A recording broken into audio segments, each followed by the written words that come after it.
রূপহীহাটের ভাটিয়াখালীতে উত্তপ্ত পরিস্থিতি। চোরাই গরু সহ একটি গরু চোরকে আটক করেছে পুলিশ। রূপহীহাটের ভাটিয়াখালীতে উত্তপ্ত পরিস্থিতি। স্থানীয় জনগণ চোরাই গরু ভর্তি একটি ট্রাক বাজেয়াপ্ত করে।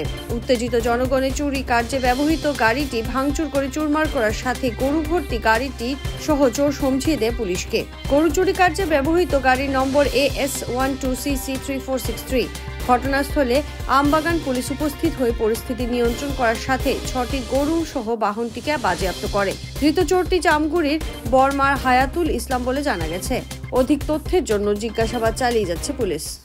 আমি 8টা সাড়ে 8টা মান হব আমি চেণ্টাৰত ৰৈ আছিলোঁ আৰু পিছত 3টা গাড়ী মানে বেকফালে মানে খেজি গৈ আছে চোৰৰ গাড়ীটো যোৱাৰ পিছত ইয়াত মানে এটা টমটম ৰখা আছিলে আৰু চোৰ এটা মানে কি বেক চাইডত থিয় হৈ আছিলে। থিয় হৈ থকাৰ পিছত মানে যেতিয়া টমটম খুন্দা মাৰিলে মানে ইয়াত আৰু মাল আছিলে, টমটম পটল চটল আছিলে, তেতিয়া চোৰটো পৰি গ'ল গাড়ীৰ পৰা। পৰি যোৱাৰ পিছত ইয়াত বেলেগ ফালে পলাই গ'ল। পলাই যোৱাৰ পিছত আমিতো ইয়াত মানে গাড়ীৰ পিছত পিছা কৰিলোঁ আমি আৰু বহুত মানুহ পঞ্চায়তৰ ওচৰত ধৰা পৰিলে গাড়ীটো। ধৰাৰ পিছত ইয়াত আমি ক'লো আকৌ তাৰপৰা আহি পেলাই আকৌ ইয়াত পালোঁ চোৰটো ইয়াত আছে, বেলেগ এখন মানে লুকাই আছে। গৰু 6টা আছিলে। চোৰ মানে আমি এটাকে ধৰিব পাৰিছোঁ। এটা ধৰিছোঁ।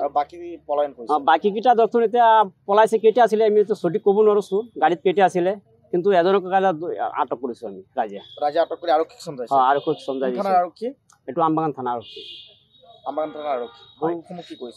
গৰু এতিয়া বৰ্তমান আৰক্ষীয়ে লৈ আহিছে জিমাত, গাড়ীটো লৈ আহিছে আৰক্ষীয়ে জিমাত। উত্তপ্ত পৰিস্থিতিৰ সৃষ্টি হৈছিলে।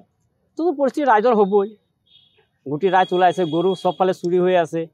ৰাইজেতো এইটো মানি নলয় নহয়। গৰুখিনি ক'ৰ পৰা চুৰি কৰিছিলে গম পাই? গৰুখিনি এতিয়া আমি সঠিক ক'ব নোৱাৰোঁ ক'ৰ পৰা চুৰি কৰি আহিছে, গৰুকেইটা ক'ৰ পৰা আনিছে নাই অনা, কিন্তু এতিয়া আৰক্ষী ছাৰহঁতে ক'ব পাৰিব, সেইটো তদন্ত ল'লে। মানে যিটো চোৰ এতিয়া আটকাধীন অৱস্থা হৈ আছে এইটো ক'ৰ হয় গম পাই? এইটো আমি ক'ব নোৱাৰোঁ চোৰটো কোনফালে, কোনটো গাঁৱৰ এতিয়া ক'ৰ চোৰ এতিয়া আমি সঠিক ক'ব নোৱাৰোঁ। এতিয়া চোৰটোক এতিয়া সিহঁতক সুধিলেহে ক'ব পাৰিব। কি আহ্বান জনাব আৰক্ষী প্ৰশাসনক এনেদৰে সদায় চুৰি কাৰ্য সংঘটিত হৈ থাকে? নাই, এইটো আৰক্ষী ভালকৈ ব্যৱস্থা ল'ব লাগিব। এইটো ধৰকচোন পূৰা তদন্ত কৰিব লাগিব, কেইটা মানুহ আছিলে সিহঁতৰ লগত জড়িত আছে, গোটেইকেইটা মানুহক উঠাই আনিব লাগিব। আৰু আৰক্ষী মানে গৰুটো মানে এনেকুৱা গৰু সদায় যদি চুৰি হৈ থাকে, ইমান ৰাইজে ইমান কষ্ট কৰি গৰু পুহি পেলাই যদি এটা গৰু লৈ গুচি যা, কিছুমানে লঘোণে ভোকে থাকি পেলাই গৰুক পোহে, কিবা এটা অসুবিধাৰ কাৰণে বেচিবলৈ, কিবা এটা ছোৱালীক এনেকৈ বিয়া দিম এনেকুৱা অসুবিধাৰ কাৰণে গৰু পুহি থাকে। সেইটো বস্তুবিলাক যদি চোৰে এনেকৈ চুৰি কৰি থাকে কেনেকৈ চলিব? প্ৰশাসনে এইটো মানে খুব আবেদন মানে ব্যৱস্থা ল'ব লাগে প্ৰশাসনক। মোৰ সেইটো ইমান। স্কুলটো যে আছে ইয়াত আমি ৰখি আছোঁ, ফোন কৰি আছোঁ, এনেকৈ স্পীডত আহিছে। মই ভাবিছোঁ মোক দলিয়াই দিব। তাৰপিছত লগা আৰু এটা বলৰ পিকআপ আহি আছে, সেয়ে ক'লে গাড়ীটো ধৰা। তাৰপিছত আমি গৈ আছোঁ পঞ্চায়তৰ ওচৰত গৈ ধৰিলোঁ আমি গাড়ীখন। গৰু চোৰ গাড়ীখন। কেইটা গৰু আছিলে? গৰু আছিল 6টা। চোৰ আটক কৰিব পাৰিছেনে? এজন থানাতে আছে। চোৰ 4জন আছিলে নেকি? 4টা আছিলে। 4টা আছিলে। পলায়ন কৰিছে 3টা পলায়ন কৰিছে, এটা ধৰি আনিছে। এইটো আমাৰ তিনিআলি ধৰিছে, কচাই তিনিআলি ভাটিয়াখালী। আপোনালোকে মানে খেদি আহিছিলে? ক'ৰ পৰা খেদি আহিছিলে? নাই, চোৰ খেদি অহা নাই, আমি গাড়ীৰ লগত আহিলোঁ থানাত। প্ৰত্যক্ষদৰ্শী আপোনালোকে দেখিছিলে? দেখিছোঁ আমি।